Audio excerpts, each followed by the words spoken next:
भोले बाबा पूछें चिड़ैया से कहाँ गनी गौरा मड़ैया से, कहाँ गनी गौरा मड़ैया से। भोले बाबा पूछें चिड़ैया से कहाँ गनी गौरा मड़ैया से, कहाँ गनी गौरा मड़ैया से। ब्रह्मा से पूछें विष्णु से पूछें, ब्रह्मा से पूछें विष्णु से पूछें, वो तो पूछें लक्ष्मी मैया से कहाँ गनी गौरा मड़ैया से, कहाँ गनी गौरा मड़ैया से। भोले बाबा पूछें चिड़ैया से कहाँ गनी गौरा मड़ैया से, कहाँ गनी गौरा मड़ैया से। भोले बाबा पूछें चिड़ैया से कहाँ गनी गौरा मड़ैया से, कहाँ गनी गौरा मड़ैया से।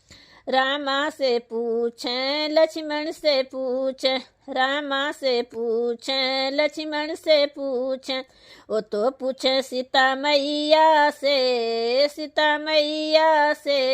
कहाँ गनी गौरा मड़ैया से, कहाँ गनी गौरा मड़ैया से। वो तो पूछें सीता मैया से कहाँ गनी गौरा मड़ैया से, कहाँ गनी गौरा मड़ैया से। भोले बाबा पूछें चिड़ैया से कहाँ गनी गौरा मड़ैया से, कहाँ गनी गौरा मड़ैया से। भोले बाबा से पूछें चिड़ैया से कहाँ गनी गौरा मड़ैया से, कहाँ गनी गौरा मड़ैया से। कान्हा से पूछें बलदाऊ से पूछें, कान्हा से पूछें बलदाऊ से पूछें, वो तो पूछे राधा मैया से कहाँ गनी गौरा मड़ैया से, कहाँ गनी गौरा मड़ैया से। वो तो पूछें राधा मैया से कहाँ गनी गौरा मड़ैया से, कहाँ गनी गौरा मड़ैया से। भोले बाबा पूछें चिड़ैया से कहाँ गनी गौरा मैया मड़ैया से, कहाँ गनी गौरा मैया मड़ैया से।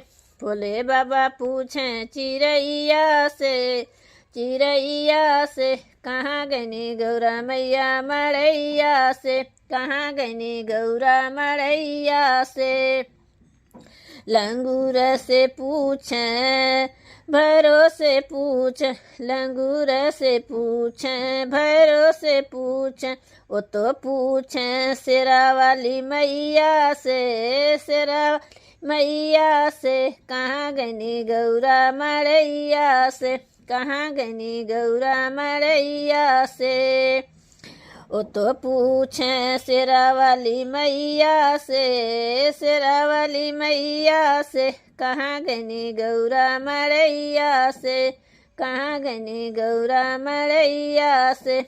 भोले बाबा पूछें चिड़ैया से कहाँ गनी गौरा मड़ैया से, कहाँ गनी गौरा मड़ैया से। भोले बाबा पूछें चिड़ैया से कहाँ गनी गौरा मड़ैया से, कहाँ गनी गौरा मड़ैया से।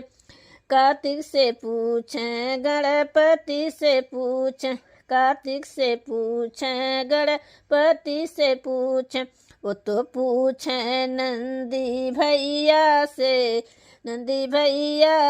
कहाँ गनी गौरा मड़ैया से, कहाँ। वो तो पूछे नंदी भैया से कहाँ गनी गौरा मड़ैया से, कहाँ गनी गौरा मड़ैया से। भोले बाबा पूछें चिड़ैया से, चिड़ैया से कहाँ गनी गौरा मड़ैया से, कहाँ गनी गौरा मड़ैया से। भोले बाबा पूछें चिड़ैया से, चिड़ैया से कहाँ गनी गौरा मड़ैया से, कहाँ गनी गौरा मड़ैया से।